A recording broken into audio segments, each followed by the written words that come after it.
오늘 우리에게 내려주신 하나님 말씀 요한복음 5장 35절입니다. 35절 한 절 말씀 봉독해 드립니다. 요한은 켜서 비치는 등불이라 너희가 일시 그 빛에 즐거이 있기를 원하였거니와. 아멘.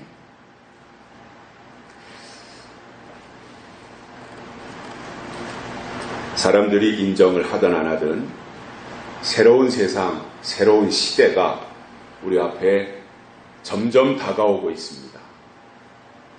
그렇다면 새 세상이 어떤 세상인지, 새 시대가 어떤 시대인지, 어떻게 다가오고 어떻게 나타나고 어떻게 펼쳐지고 어떻게 전개되는지에 대해서 새로운 소식을 들어야 그것을 알 수 있는데,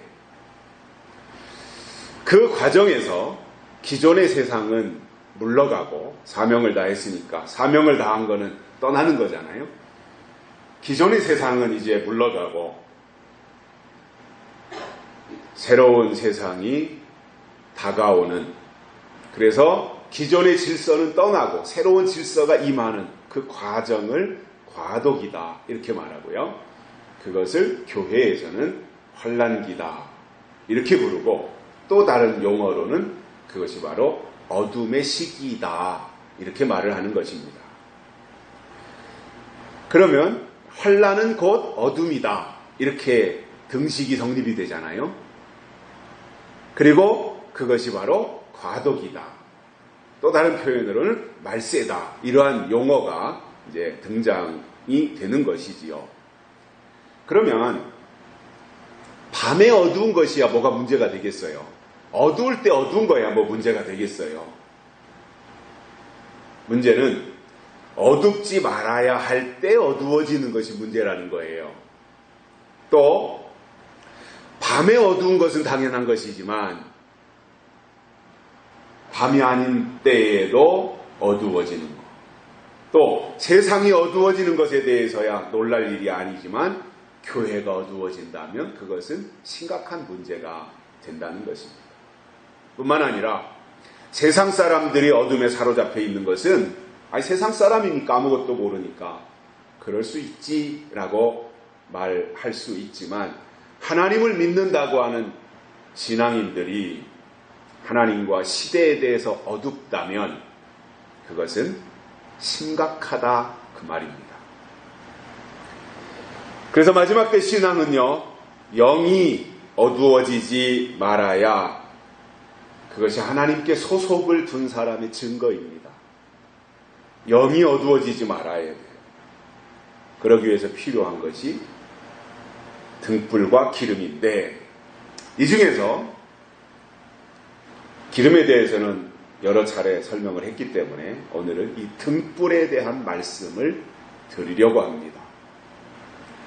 구약시대가 말라기 선지자를 끝으로 수명을 다합니다. 기존의 시대가 끝난 겁니다. 구약시대가 끝난 겁니다. 그 마지막 선지자가 말라기입니다.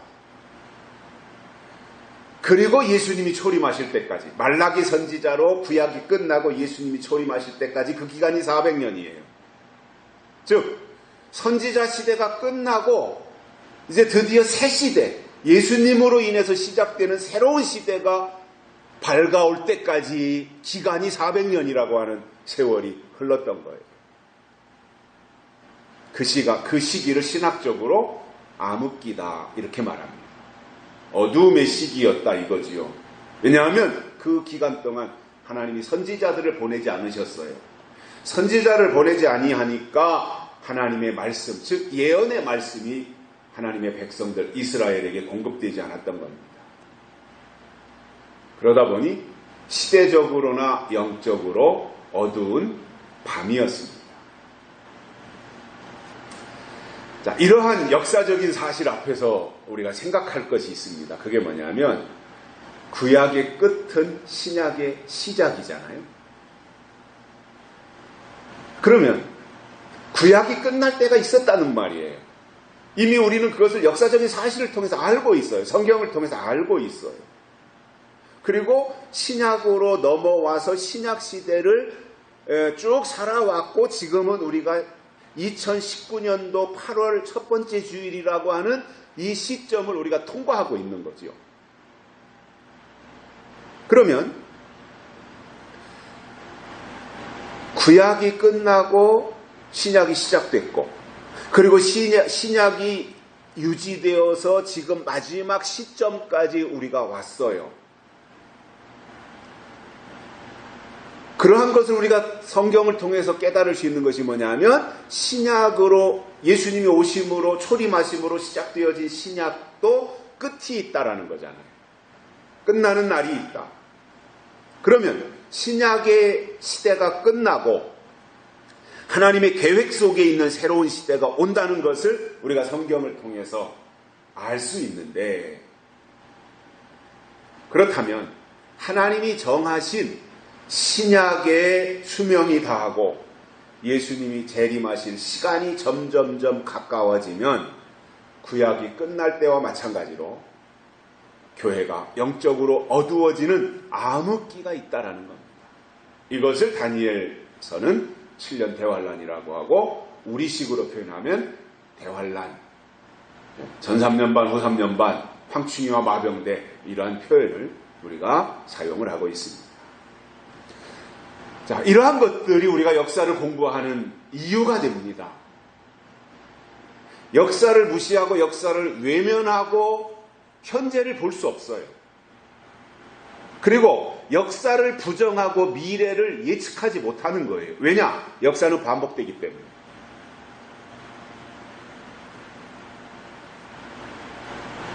그래서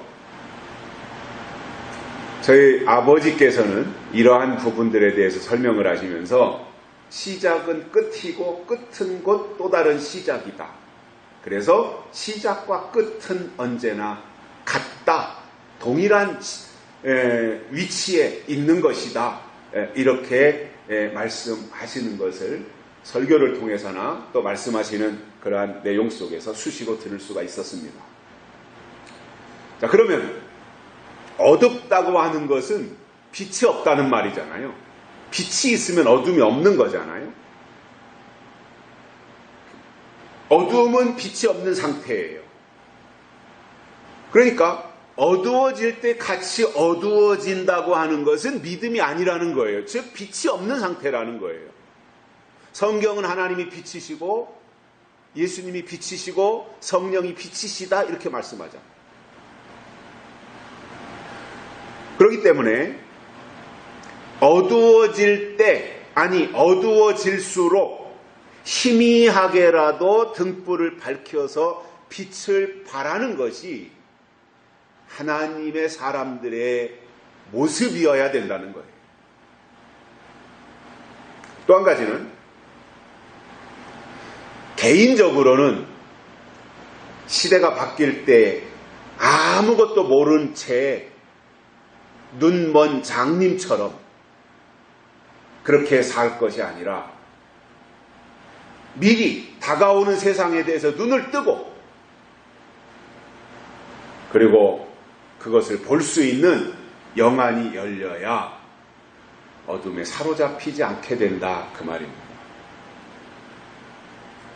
자, 계시록 9장에 보면 황충이가 나옵니다. 그 말은 뭐예요? 시대가 바뀌고 있다는 거예요. 왜냐하면 황충이가 나와서 하는 일을 보면 알 수 있거든요. 해와 공기를 어둡게 한다 그랬어요. 황충이가 나와서. 그러니까 시대가 바뀐다는 거예요. 어둠으로 접어드는 시대가 된다는 거예요. 기존의 시대가 이제 사명을 다하고 끝났다는 거예요. 그리고 새로운 질서는 아직 오지 않았다는 거예요. 그러니까 어둠인 거예요. 그래서 항상 하나님의 사람들은 황혼에서 여명을 바라볼 수 있어야 돼요. 오늘 해가 서산으로 넘어가고 이제 해가 뉘엿뉘엿 해질 무렵에 사람들은 내일 새벽이라고 하는 그것을 기대하잖아요. 내일이 밝아올 것이라고 하는 것을 기다리잖아요. 신앙도 마찬가지라고 봐요. 한 시대가 가는 황혼에서 새 시대를 바라보는 여명의 눈동자를 가지고 살아가는 이것이 하나님의 사람들이 갖추어야 될 신앙적 태도라는 것입니다. 그런 생각을 해봤습니다. 사실상 어둡다라고 하는 것은 좀 불편할 따름이에요. 문제는 빛이 없다는 거다 그 말이에요.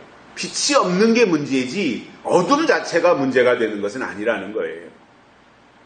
그래서 하나님은 하나님의 사람들에게 시대가 어두워질 때, 영적으로 어두워질 때 그 어둠에 사로잡히지 않도록 빛을 주시고 등불을 밝히신다는 말입니다. 그렇다면 우리에게 하나님이 주신 빛이 임하고 세례 요한이 어둠을 밝히는 등불로 나타났던 것처럼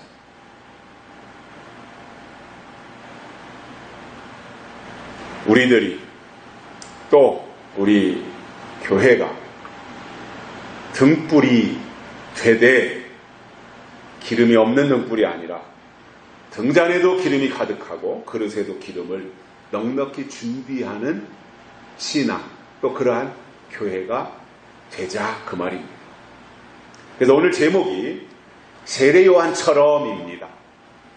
몇 번 이거 할 거예요. 이 처럼이라고 하는 거. 처음처럼 뭐 이런 거 광고하는 거 있더라고요. 우리나라에. 처음처럼. 세례 요한처럼. 그래서 처럼 시리즈를 몇 번 할 건데 오늘은 그 첫 번째로 이제 세례 요한에 대해서예요. 왜냐, 세례 요한이 말라기 선지자 이후 400년 동안 암흑기로 있다가 나타난 선지자예요. 400년 이후에 나타난 선지자예요. 그런데 세례 요한이 나타나서 한 일이 뭐냐면 예수님의 길을 밝히는 등불의 역할을 했다는 거예요. 그래서 그가 한 일이 무엇인지 이것에 대해서 세 가지를 깨닫고 은혜를 받겠습니다. 첫째로 요한은 예수님의 길을 예비했습니다.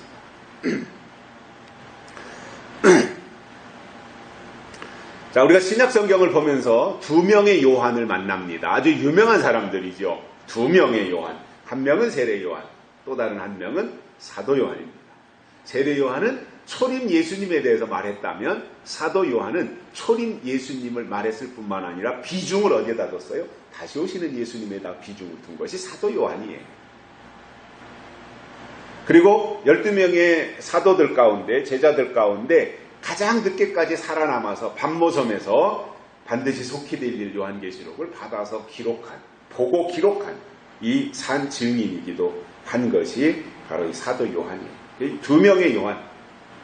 저는 아마도 이 신약 성경에서 이방인 시대를 열어놓는 가장 큰 역할을 한 것이 사도 바울이지만, 그러나 그에 못지않게 중요한 역할, 초림하시는 예수님을 안내하는 가이드의 역할을 했던 것이 세례 요한이라면, 다시 오실 예수님에 대해서 설명을 속속들이 너무나도 자세하게 설명한 것이 사도 요한. 이 두 명의 요한. 그래서 왼손에는 세례 요한, 오른손에는 사도 요한을 우리가 들고 이렇게 그들을 본받고 나간다면 우리 신앙에 굉장한 큰 유익이 되겠다, 이러한 생각들을 갖게 됩니다. 자, 그런데 오늘 본문에서 이 예수님이 말씀하시는 이 요한은 세례 요한입니다. 자, 우리가 세례 요한을 잘 알아야 되는 이유가 있습니다. 왜냐하면 그는 예수님처럼 출생의 신비가 있는 사람이에요. 출생부터 달랐다라는 거예요. 아버지는 제사장 사가랴예요. 엄마는 엘리사벳이에요.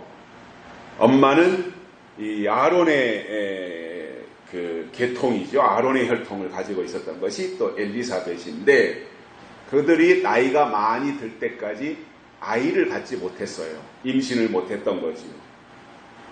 그러니 얼마나 그들이 몸부림쳤겠어요. 아브라함과 사라처럼.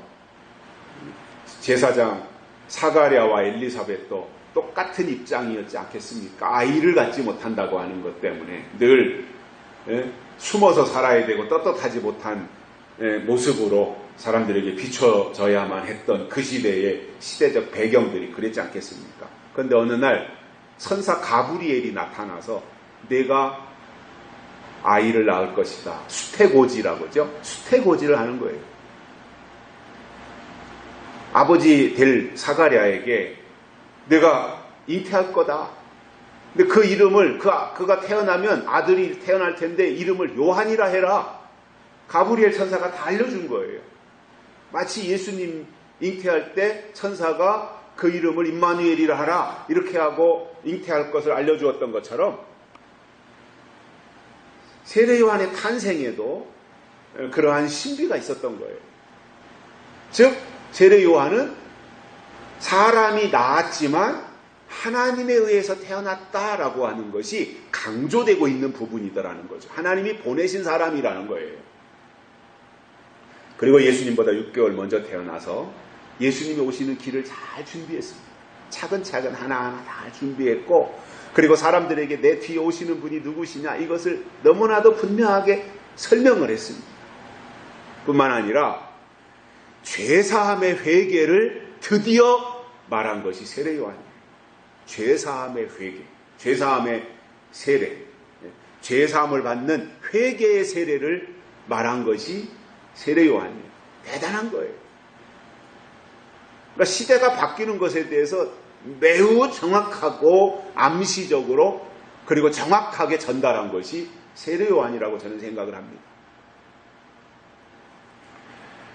그렇다면 지금 우리들이 살고 있는 이 시대가 예수님의 재림이 가까운 시대이고, 이러한 때를 살고 있는 우리들은 약속의 말씀을 통해서 다시 오실 예수님을 깨달았다면 세례 요한처럼 주의 길을 예비하는 사람들이 돼야 되겠다, 그 말입니다.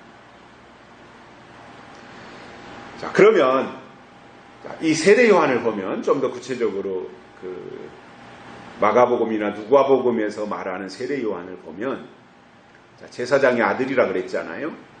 그렇다면 온갖 생색을 내며 큰 소리 치고 살 수 있는 위치에 있는 사람이에요. 자, 구약 시대의 제사장은 레위 지파 가운데서 제사장이 나오는 거예요.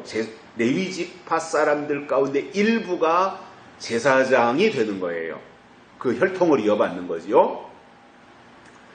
근데 이 세례 요한은 그 제사장, 아버지가 제사장이었으니까 자동으로 아들도 승계되어서 세습이 되어가지고 그 제사장의 역할을 하게 되기 때문에 얼마든지 이렇게 좀 큰 소리 치면서 떵떵거리며 살 수 있었는데, 세례 요한은요 그런 것을 다 뒤로 하고 광야로 나갔어요. 그리고 약대 털을 입었어요. 세례 요한의 옷이 약대 털이에요. 가죽 옷을 입었다는 거예요. 그리고 그가 먹은 것을 보니까 메뚜기와 석청을 먹었다고 성경에 기록하고 있습니다.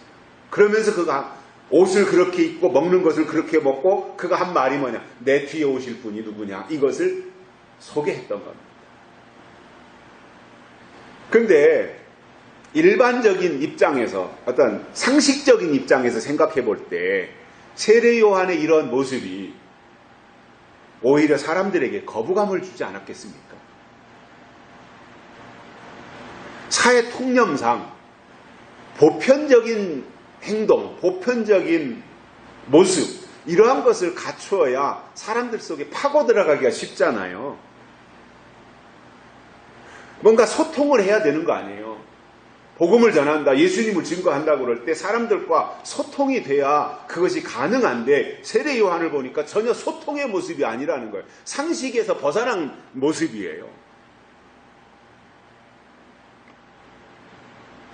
약대 털을 입었고요. 그러니까 그 시대에 보통 사람들이 입고 있는 옷이 아니었던 거지요. 그리고 먹는 음식도 달라요. 그러니까 야곱의 아들 요셉이 11 형제들과 달리 채색 옷을 입었던 것처럼 세례 요한이 지금 옷을 그렇게 입은 것을 알 수 있고, 또 일반 사람들이 먹는 음식이 아니라 다른 음식을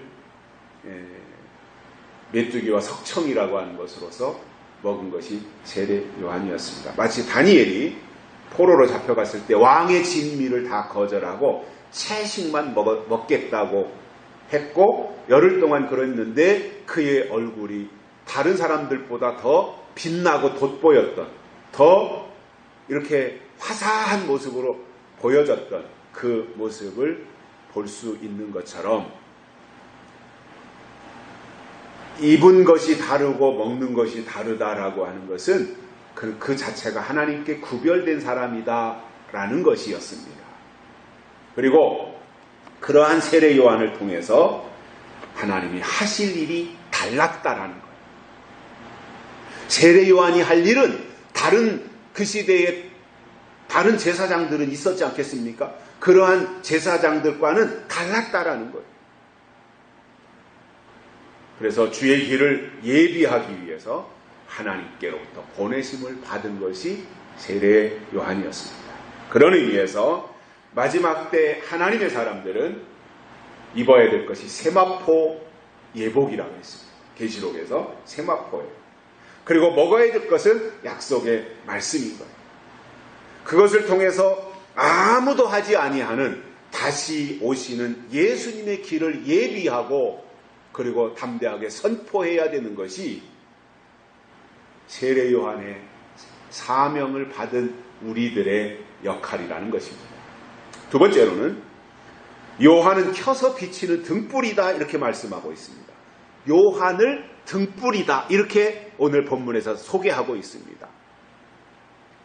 자, 그래서 예수님이 오시기 전에 6개월 먼저 태어나가지고 예수님이 공생애를 시작하시기 직전에 세례 요한이 먼저 나서서 예수님의 길을 이렇게 정리하는데 그는 무엇보다도 사람 등불이 되어서 예수님을 안내했다 이 말입니다. 세례 요한이 등불이었다는 거예요. 사람인데 등불이었다 이겁니다. 사람 등불이었던 거죠. 그래서 어둠을 밝히는 빛의 역할, 그리고 예수님이 걸어오시는데 불편하지 아니하도록 장애물을 피할 수 있도록 이 비춰주는 역할을 세례 요한이 했다는 거예요. 마찬가지로 예수님이 다시 오실 때에도 등불이 있어야 하는데 초림 때 등불은 세례 요한이었고 다시 오실 때 마지막 등불이 무엇이냐 이것을 우리가 알아야 어둠을 물리칠 수 있지 않겠냐라는 거예요. 그리고 그 사명을 감당할 수 있지 않겠냐는 거예요. 이것에 대해서 베드로 후서 1장 19절에서 베드로가 이렇게 말합니다. 우리에게 더 확실한 예언이 있어 어두운 데 비치는 등불과 같으니 이렇게 말씀하고 있어요. 더 확실한 예언이 있다. 근데 그게 뭐냐? 어두운 데 비치는 등불과 같은 것이다. 확실한 예언 그리고 그것이 비치는 등불 이렇게 말씀하고 있어요. 근데 이 베드로는 지금 이 베드로후서 1장에서 이 말씀을 무엇을 근거로 하고 설명하는 것이냐 하면 마태복음 17장에서 베드로가 야고보 요한과 함께 예수님을 이렇게 옆에서 떠받들고 변화산에 올라간 적이 있잖아요. 변화산에. 그래서 변화산에 올라갔을 때 예수님이 거기서 변화가 되는 거잖아요. 변형이 되시는 거잖아요. 광채가 나고 말이죠. 그것을 베드로가 본 기억이 살아있잖아요. 생생하게. 그것을 바탕으로 해서 베드로 후서에서 지금 예수님이 다시 오실 것에 대해서 베드로 후서가 그런 내용이잖아요. 그것에 대해서 쭉 기록을 하면서 예수님이 다시 오실 때가 되면 자기가 베드로가 변화산에서 변형되시는 예수님을 보았던 그것보다도 더 확실한 예언이 있어서 어두움을 비치는 등불과 같은 것이다. 이 말씀을 하시는 겁니다. 다시 말씀을 드리면 초림 때는 세례 요한이 와서 주의 길을 밝히는 사람 등불이었다면 재림 때는 예언의 말씀이 먼저 와서 다시 오시는 예수님의 길을 밝히고 안내하고 설명하는 그 역할을 하는 말씀 등불이다 이겁니다. 예언의 말씀이 등불이다 이겁니다. 계시록 1장 3절에서 이렇게 설명합니다. 이 예언의 말씀을 읽는 자와 듣는 자들과 그 가운데 기록한 것을 지키는 자들이 복이 있나니 때가 가까움이라 이렇게 말씀했고, 시대가 바뀐다는 말은 복도 바뀌는 거거든요. 그래서 하나님의 사람들에게 임하는 복은 재림 때가 되어지면 그때부터 복이 바뀌어서 예수님이 오셔서 신약이 시작되면서 구약의 복과 구분이 되잖아요. 구약의 복과 신약의 복이 구분이 되잖아요. 예수님이 초림을 기점으로 해서 복이 바뀌었어요. 시대가 바뀌었고 복이 바뀌었어요. 제사가 바뀌었고 예배로 바뀌잖아요. 제사가. 이 모든 것이 다 바뀌는 거예요. 그래서 그런 생각을 가지게 돼요. 저는 신앙이라고 하는 것은요, 우리가 오래전에 그런 영화가 나왔었어요. 토탈 리콜이라고 하는 거. 3차원의 어떤 영화였죠. 이제 리콜이라고 하는 것은 무언가 제품을 만들었는데 문제가 있어서 제품을 만든 회사에서 다 일괄 회수하는 걸 말해요. 회수. 그래서 회수해서 폐기를 시키든가, 그래서 이제 그거를 리콜이라고 하죠. 리콜. 그러면 우리의 신앙에 거듭난다고 하는 것이 리콜이냐? 아닙니다. 리셋입니다. 리셋. 재설정하는 거예요. 재설정. 그래서 우리가 가지고 있던 어떤 관념적 세 개가 있잖아요. 신앙의 관념적 또는 신앙의 개념적, 우리가 가지고 있던 신앙 이런 것이다. 은혜 시대의 신앙 이런 것이다. 예수님이 우리를 이 땅에 오셨고 그리고 우리의 십자가에 죽으셨고 하나님의 능력으로 부활하셨고 승천하셨고 그 예수님이 다시 오신다. 신약 성경에 다시 오신다는 약속이 318번이나 있다. 그러면 그것을 우리가 가지고 있는 사람들로서 하나님이 우리를 다시 리콜해가지고 엄마 뱃속으로 들어가게 한다든가 다시금 흙으로 다시 만들기 위해서 데려가는 것이 아니라 회수하는 것이 아니라 있는 그 상태에서 우리의 신앙의 구조를 리셋, 재설정하신다 그거예요. 그래서 셋업 시켜야 돼요. 그래서 우리가 컴퓨터 용어로는 업그레이드 한다라고 그러잖아요. 업데이트 또는 업그레이드 시킨다라고 하는 거. 저는 이것이 신앙의 어떠한 개혁이라고 봅니다. 그래서 마지막 때 신앙은 리셋이 돼야 돼요. 리콜이 아니라 리셋, 재설정, 그리고 업데이트. 기계의 어떤 성능을 더 높이는 것을 업그레이드라고 하고, 기계 속에 있는 어떠한 재료라든가 우리가 스마트폰을 통해서 뭔가 새로운 것을 다운받기 위해서는 뭔가를 설치해야 되는 것처럼 이것은 업데이트 시킨다 그러잖아요. 뭔가 기능을 좀 더 높이는 거. 그러니까 우리의 신앙이 리셋을 통해서 업데이트 시키는 거예요. 하나님이 주신 자료를 더 기능을 향상시켜서 업데이트 시키는 거다라는 거죠. 그러한 관점에서 우리가 신앙생활을 해나가야지 자칫 잘못하면 시한부 종말론자들처럼 이 세상은 다 파괴되고 심판에 의해서 다 파괴되고 그리고 다시 휴거됐던 사람들이 내려와서 이 세상을 재건한다 이렇게 가는 것이 아니더라는 거예요.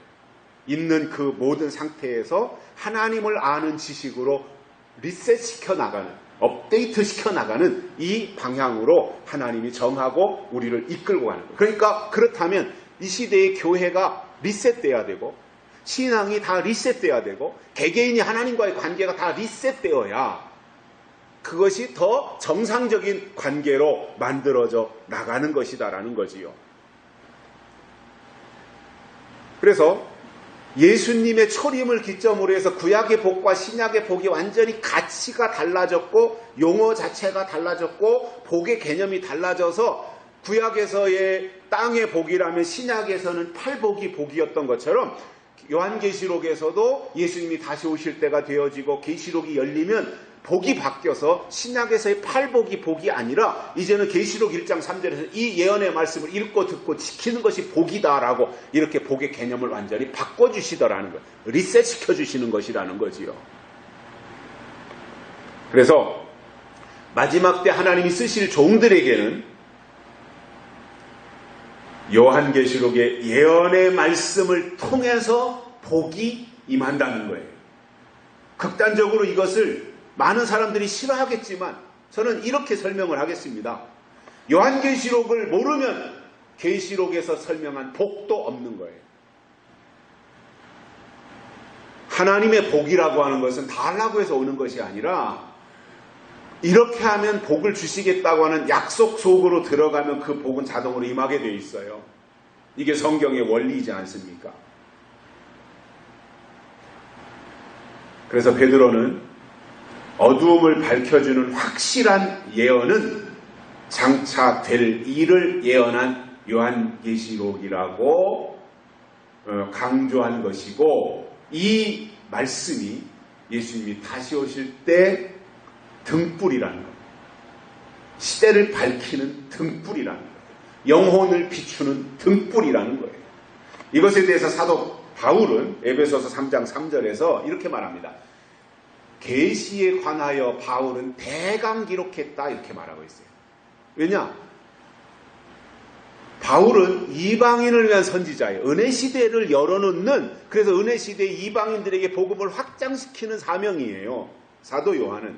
그러니까 계시에 관해서, 앞으로 이루어질 계시에 관해서는 구체적으로 쓸 이유가 없어요. 왜냐? 그때는 아직도 2000년 후의 일인 거예요.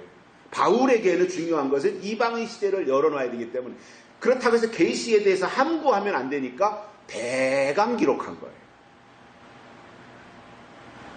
그러나 사도 요한은 그럴 수가 없어요. 왜냐? 사도 요한의 사명은 예수님이 재림하시는 일에 대해서 구체적으로 기록해야 되는 사명이에요. 그렇기 때문에 계시록 1장 2절에서 사도 요한은 이렇게 말합니다. 하나님의 말씀과 예수 그리스도의 증거, 곧 자기의 본 것을 다 증거하였느니라, 이렇게 기록하고 있어요. 대강 기록한 것과 다 기록한 것은 차이가 엄청난 겁니다. 그래서 이 사도 요한이라고 하는 사람은 마지막 때 종이잖아요. 그러니까 마지막 때 될 일에 대해서 대충, 대강, 사도 바울처럼 그렇게 기록해서는 안 되기 때문에 시작부터 끝까지 어떻게 시작해서 언제 시작하고 어떻게 진행이 되고 그리고 어떻게 종결 지을 것인지에 대해서 다 기록했다, 그 말이에요. 그래서 계시록 시대가 되면 예언의 말씀이 등불이 된다. 그리고 그 말씀으로 어둠을 밝히며 새로운 길을 열어주시기 때문에 등불 같은 예언의 말씀을 받아야 눈이 열려서 시대를 볼 수 있고, 그리고 새로운 믿음의 길을 걸어갈 수 있다, 그 말이에요. 그러나 이렇게 되려면 그냥 거저되는 것이 아니잖아요. 하나님이 공급하시는 약속의 말씀으로 영의 양식을 삼아야 되고, 어둠이 깊어질수록 등불이 꺼지지 않도록 기름을 채워서 불을 밝히고 있어야 된다, 그 말이잖아요. 자, 우리가 열처녀의 비유에서도 배우는 것이 있습니다. 등불을 밝히고 있는 이유가 뭐냐는 거예요. 열처녀가 지금 등불을 밝히고 있는 이유가 뭐예요? 유일한 한 가지 소망이 있잖아요. 신랑을 맞이하는 목적이에요. 왜냐? 그 나라는 한밤중에 혼인 예식을 하니까 그때까지 등불을 켜고 신랑이 오시기를 기다려야 되는 그 문화였기 때문에 신랑을 맞이할 신부들은 결혼 날짜가 되면 등불을 밝히고 있어야 되는 거죠. 목적은 신랑을 맞이하기 위한 그 한 가지 목적이에요. 그것을 달성하기 위해서 끝까지 악착같이 불을 꺼뜨리면 안 됩니다. 등불을 꺼뜨리면 안 됩니다. 그런데 열처녀가 다 등불을 켜고 신랑이 오시기를 기다리다가 깊은 밤중이 되어 10명 모두 졸며 자고 있을 때 누군가가 신랑이로다 맞으러 나오라 이렇게 외치는 소리에 화들짝 놀래가지고 졸던 잠에서 깨어난 겁니다. 지금 우리식으로 표현한다면 예수님이 재림하신다, 그 외침과 같은 의미가 되겠지요. 그래서 신랑이 오신다, 빨리 이제 문 열고 나와서 등불을 켜고 신랑을 맞이해라, 누군가가 이렇게 외쳤는데, 문제는 초저녁에는 10개의 등잔불이 분명히 다 불을 밝히고 있었는데 조느라고 제대로 등불 관리 못했고 어떻게 그냥 그 불을 켰으니까 자동으로 불이 켜져 있을 것이라고 생각했는데 신랑이 오시는 그 결정적인 순간에 미련한 처녀들의 등불은 모두가 꺼졌다라는 거예요. 그러니 그들이 얼마나 당황했겠어요. 그리고 안절부절 어쩔 줄 몰라 했겠지요. 왜냐하면 죽도록 신랑을 기다렸는데 가장 중요한 마지막 순간에 불이 꺼진 거예요. 이 상황은 전혀 예상하지 못했던 상황이었고 그 미련한 5 처녀가 등불이 꺼지는 순간 즉각적으로 그들에게 머리에 떠올랐던 게 뭐겠어요? 아이고 신랑 맞이하기 다 틀렸네. 그거였지 않겠습니까? 그래서 허둥지둥 기름을 사러 달려나갔지만 실패했다는 것이 마태복음 25장에 나오는 내용입니다. 무슨 얘기예요? 기다린다고 맞이하는 게 아니다 그 말입니다. 기다렸다고 다 맞이하는 게 아니다 그 말입니다. 기다림보다 더 중요한 게 있다라는 거예요. 그게 뭐예요? 맞이할 수 있는 조건을 가지고 있어야 돼요. 맞이할 수 있는 조건. 그것이 바로 오늘 세례 요한이 말하고 있는 예수님이 말씀하고 있는 예언의 말씀이에요. 그래서 우리가 어떤 경우도 놓치거나 희석시키거나 흔들리거나 타협하지 말고 기억하고 지켜야 될 것은 초림 때 등불은 사람 등불 세례 요한이었지만 재림 때 등불은 확실한 예언인 요한계시록이다. 그러니 요한계시록의 이 예언의 말씀, 약속의 말씀을 우리의 등불로 삼고 가야 다시 오시는 예수님을 맞이할 수 있다 이 말이에요.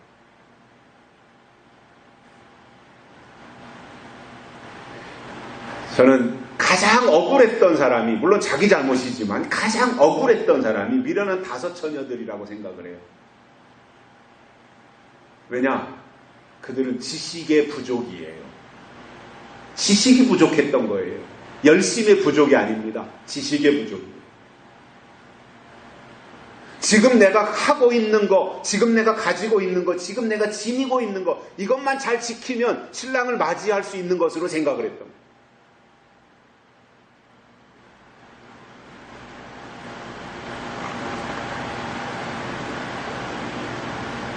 기다렸다면 맞이하는 것이 당연한 일인데도 맞이하지 못했다고 하는 것은 잘못 기다렸다라는 겁니다. 3번째로는 그 빛에 있어야 된다라고 말씀하고 있습니다. 35절에 그 빛에 즐거이 있기를 원하였거니와 그보다 더 큰 빛이 있다라는 거죠. 그 뒤에 내용들을 쭉 보면. 그래서 요한은 등불이 되어서 예수님이 오시는 길을 밝혔던 것처럼 하나님의 사람들은 하나님이 주시는 빛에 거해야 되고 그 빛을 받아야 그 다음 참빛 되시는 하나님의 더 큰 빛 가운데로 인도함 받을 수 있다는 거예요. 등불이 꺼지면 참빛 되시는 예수님에게로 나갈 수 없잖아요. 등불이 있어야 등불을 가지고 참빛 되시는 예수님과 만나서 내 등불과 참빛이 합체가 되는 거잖아요. 결합이 되는 거잖아요.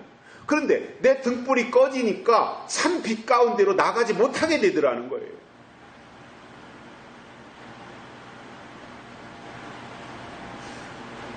가을이 되면 낙엽이 많이 떨어져요. 교회 주변에도 큰 나무들이 많다 보니까 점점 낙엽이 많아지더라고요. 한 10년 전에는 별로 낙엽이 없었는데, 왜냐 나무들이 다 쬐깐했으니까. 이제는 앵두나무도 막 얼마나 컸고, 감나무에 이 여러 그 주변에 있는 은행나무에 뭐 감나무에 이런 것들이 얼마나 다 컸어요.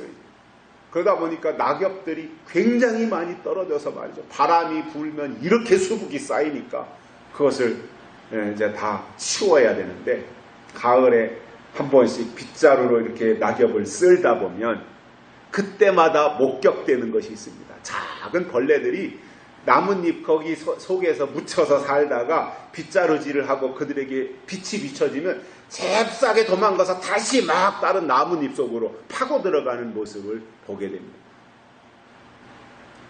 아니, 우리 같으면 무언가에 짓눌려서 빛을 바라보지 못하고 살았으면 누군가가 이렇게 다 헤쳐주고, 가리고 있던 것을 헤쳐주고 빛을 받게 해준다면 그게 얼마나 고맙고 그때부터 더 빛을 향하여서 나가지 않겠습니까?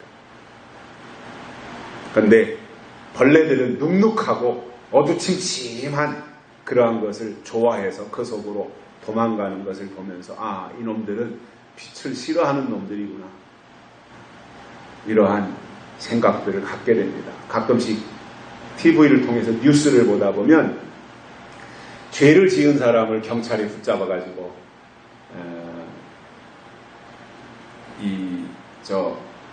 재판받으러 가는 이러한 장면들을 보게 되는데, 한결같은 것은 뭐냐면, 그때는 막 카메라 기자들이 카메라 들이대고 막 이게 촬영하려고 하잖아요. 그러면 그 사람들은 다 모자 짓눌러 쓰고 마스크 착용하고, 그리고 얼굴을 보여주지 않으려고 기를 쓰고 피하면서 이렇게 가는 것을 보게 됩니다. 떳떳하지 못하다는 거죠. 떳떳한 사람 같으면 누군가가 카메라 들이대면 자랑스럽게 말할 거 아니에요. 나 오늘 텔레비에 나온다 그러면서. 그런데 죄를 지은 사람들은 그것을 피하고 말이죠. 빛을 싫어하고 카메라를 피하고 그러한 모습을 봅니다. 마찬가지로 하나님이 없거나 불법을 행하는 사람들은 하나님의 빛을 싫어하더라는 거예요. 진리가 빛인데 진리를 싫어하더라. 그리고는 쥐구멍이라도 있으면 숨으려고 그렇게 피하지만, 그런 하나님의 사람들은 어떠냐 하면 빛을 좋아하고 그 빛을 향해서 달려가는 사람들이 하나님의 사람들이라. 내 속에 빛이 있어야 빛을 좋아하는 거예요. 내 속에 빛이 없고 어둠으로 가득 차 있으면 그 사람은요, 빛을 싫어해요. 여러분, 바울이 데살로니가전서 5장에서 낮에 속한 자와 밤에 속한 자에 대해서 설명하잖아요. 낮에 속했다고 하는 것은 빛의 사람이라는 거예요. 밤에 속했다고 하는 것은 어둠의 사람이라는 거예요. 그 심령 속에 빛을 사모하는 마음이 있어야 빛을 향해서 나가고 빛을 사모하고 빛을 기다리고 빛을 받는 것이지, 그 속에 어두움의 장막으로 완전히 드리워져 있다면 그는 불법의 사람이기 때문에 하나님의 빛이 임하는 것을 싫어하고 빛을 피하게 되어 있더라는 거예요. 우리 대한민국은요, 욕단 족속의 후예입니다. 욕단 족속은 셈의 후손인데, 노아의 방주 짓고 나서 셈족의 후손 가운데 욕단 족속이 동쪽으로 이주해 옵니다. 욕단 족속이 동쪽으로 이주해 온 이유가 있습니다. 태양이 제일 먼저 떠오르는 곳을 찾아온 거예요. 빛을 좋아하는 사람들의 빛. 그래서 제일 먼저 해가 떠오르는 곳을 향해서 이주해서 오랜 세월 동안 이주해 온 거죠. 그래서 우리 민족은요, 한 대한민국은 빛을 좋아해요. 광주 있죠, 우리나라 지역 이름 중에. 광주, 빛고을이라는 말이에요. 빛고을, 광주. 또 서울에 광화문 있잖아요. 광화문. 빛이 들어오는 문이다 이거예요. 빛의 문이에요. 우리 한국 사람들은요, 대한민국 사람들은 빛을 줘요. 왜 그랬겠습니까? 그들이 하나님에 의해서 선민으로 선택받은 셈족의 후손, 욕단족 속의 후손, 그들이 빛을 따라 빛을 찾아 빛을 가장 먼저 보기 위해서 동쪽으로 이주해 와서 가장 동쪽인 극동지역, 이 한반도, 이 만주 이쪽 지역에 거하면서 살았던 이 민족이 바로 우리 대한민국이 있고, 대한민국은 이렇게 빛을 좋아하는 사람들이더라 라는 것이고, 그런데 안타깝게도 빛이 나오는 곳에서 어둠도 같이 공존하는 거예요. 계시록에 보면 하나님의 아들들이 나타나는 곳에서 마귀의 역사도 일어나는 거예요. 그래서 예수님의 초림은 셈족 가운데 벨렉 족속을 통해서 저 서쪽 이스라엘 나라를 중심으로 해서 하나님의 역사가 이루어졌다면, 초림은, 재림은 동쪽 역단 족속을 통해서 이루어지는 거예요. 그래서 이 예수님의 성경의 족보가 노아, 셈, 아르박삭, 셀라, 에벨 이렇게 한 명으로 쭉 내려가다가 벨렉과 욕단 이렇게 두 명이 나오는 거예요. 그래서 벨렉을 통해서 아브라함이 태어나고, 아브라함을 통해서 예수 그리스도의 족보가 바로 벨렉의 족보이고, 욕단은 동쪽으로 갔다, 이렇게만, 동쪽 산에 거하고 있다, 이렇게만 창세기 10장에서 나오고 있고, 그 뒤로는 기록이 없어요. 그들이 어땠겠는가 하는 것을 볼 때 그들은 계속해서 동쪽으로 갔다라고 하는 것을 우리가 역사적 사실을 통해서 볼 수 있고요. 그래서 우리 대한민국은 그것을 셈족 연구소에서 연구한 것이 있어요. 셈족 연구소라는 것이 있어요. 이 셈족을 연구하는 거예요. 선민 셈족을 연구하는 연구소가 있는데, 셈족 연구소에서 연구해가지고 발표한 논문이 있었습니다. 그게 뭐냐? 대한민국이 바로 셈족이다. 그리고 욕단의 후손이다. 이것이 밝혀졌어요. 역사는 부정하면 안 돼요. 저는 역사와 과학은 부정하면 안 된다, 이렇게 생각해요. 역사와 과학. 물론 역사는 정사여야죠. 야사가 아니라. 역사와 과학을 부정하면 안 됩니다. 그런데 좌파들은 이 두 가지를 부정합니다. 역사를 부정하고 과학을 부정해요. 그러니까 비합리적으로 가는 거예요. 그리고 지금까지요, 제가 얘기가 나온 김에 한 가지만 말씀 더 드린다면, 어느 나라고요, 지금? 베네수엘라, 브라질, 이런 데가 다 좌파가 집권하고 있는 나라들이에요. 좌파가 집권하고 있는 나라, 좌파의 그들이 주장하는 가치가 뭐냐면 무상복지, 그리고 평등이에요. 이게 좌파의 사상이에요. 우리나라만 그런 게 아니에요. 외국도 똑같아요. 좌파의 사상이 뭐냐? 무상복지와 평등. 그런데 놀랍게도 그것을 주장했던 나라들은 다 망했어요.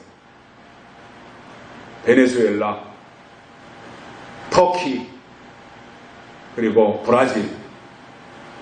과거에는 다 잘 나가던 나라예요. 베네수엘라는요, 세계에 석유 매장량이 제일 많은 나라가 베네수엘라예요. 아르헨티나 이런 데도 지금 똑같은 상황이에요. 좌파가 집권하면 나라가 망하더라는 거예요. 지금 우리나라가 극진통을 겪고 있는 거예요. 그래서 저는 좌파든 우파든 교대로 해서 나라가 발전할 수 있다면 상관이 없는데, 그러나 좌파가 극단적으로 이념에 치우쳐서 복지, 무상복지와 평등을 내세우다 보니 나라가, 국고가 바닥이 나서 국민의 삶이 오히려 더 핍절해지고 평등은 고사하고 더 어렵게 되는 궁핍한 삶이 되어지기 때문에 국가의 대통령은 우파가 해야 나라가 번성한다라는 분명한 생각을 가지고 있습니다. 국민들이 깨어나야 돼요. 한일 문제가 지금 왜 이렇게 심각합니까? 이건 청와대가 잘못한 거거든요. 위안부 문제 파기시켰죠. 국가와 국가끼리 만든 위안부 문제 파기시켰죠. 그 다음에 강제징용 문제 가지고 대법원에서 판결을 내서 일본에다가 배상 책임을 물었어요.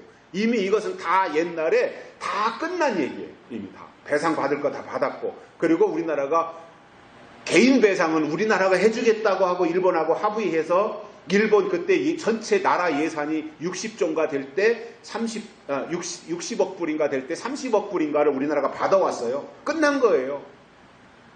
그런데 판결을 그렇게 했고, 그래서 일본 사람들이 부글부글 하는데, 우리나라 문재인 씨가 아베하고 트럼프를 만난 자리에서 뭐라 그랬어요? 일본은 더 이상 우리 대한민국의 동맹이 아니다 이 말했잖아요. 거기서 끝난 거예요. 동맹이 아니야? 그러면 우리나라가 너희들에게 줬던 특혜, 화이트리스트라고 하는 특혜 이제는 안 줄게. 우리나라에게 수출 안 하겠다는 거 아니에요. 수출을 하는데 옛날처럼 특혜를 줘서 까다롭게 안 했는데 이제부터는 화이트리스트에서 대한민국을 빼겠다. 그러니까 이제 무슨 불매운동이니 이거 하는데요. 이거 웃기는 노릇입니다. 이렇게 가는 게 아니에요. 잘못은 누가 해놓고 지금 국민들을 앞세워가지고 죽창 들고 나가자고 하는 이 시기의 이 모습이 과연 대한민국이 선진국이냐 말이에요. 경제 10대 강국이라고 하는 말이 진짜 창피한 거예요 지금. 국민의식 수준이 이 정도밖에 안 되는가. 이러한 것들이 참으로 한심하고 심각한 상황이다. 국가적으로 이게 존폐의 문제가 있다. 사실상 일본이 우리나라에게 우리나라를 화이트리스트에서 배제시키겠다. 이제는 다른 나라와 똑같이 다 심사해서 수출하겠다. 이렇게 한 것은 경제 문제예요. 우리나라의 경제의 문제가 어려워지는 거죠. 까다롭게 하겠다고 하니까. 그런데 북한에서 미사일 쏴야 되는 건 뭐예요? 이건 안보의 문제예요. 생명이 달린 문제예요. 경제 문제보다 죽고 사느냐의 문제가 더 심각한데 우리나라의 청와대는 정부는 북한에 대해서는 한마디도 안 하고 지금 일본만 때려잡으려고 하고 있잖아요. 근데 일본이요 절대 안 잡혀요. 일본은 세계 3위의 국가예요. 3위. 세계 경제 대국입니다. 우리나라보다 국민소득이 3배나 더 높아요. 아니 어느 정도 싸움이 어느 정도 덤벼서 내가 이길 승률이 있을 때 덤비는 거지 말도 안 되는 상황 가지고 이렇게 국민들을 감성적으로 이끌고 가서 분노를 치받게 하는 이것은 너무나도 유치한 거다. 국민들의 눈과 귀를 어둡게 만들어 놓고 있는 점점 더 어둡게 방송이고 뭐고 다 장악해가지고 말이죠. 자기네들 유리한 것만 뉴스에 내보내고 어둡게 만들어 놓는 거예요. 영맥과 윤맥이 같이 가는데 요한계시록에 대해 시대에 대해서 영적으로 어두워지니까 세상도 지금 어둡게 가는 거예요.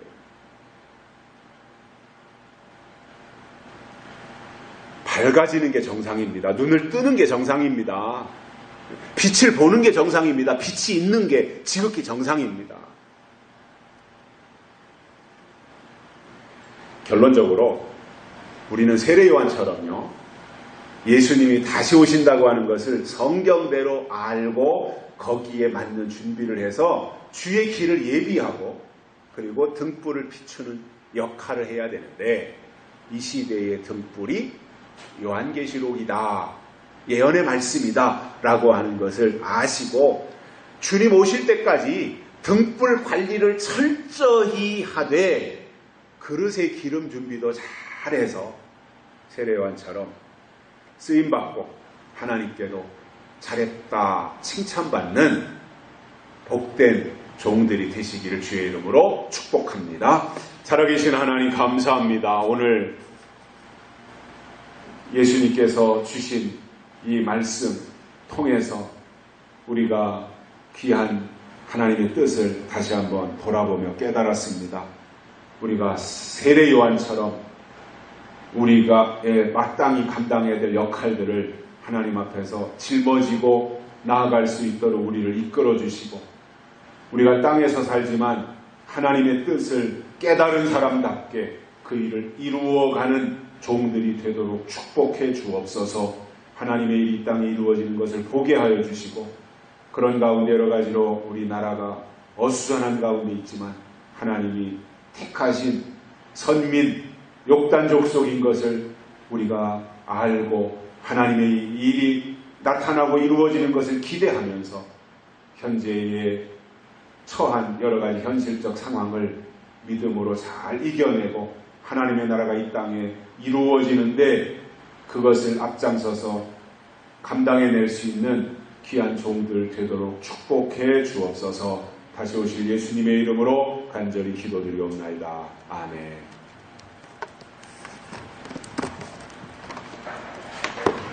163장 부르시면서 헌금 드리시겠습니다.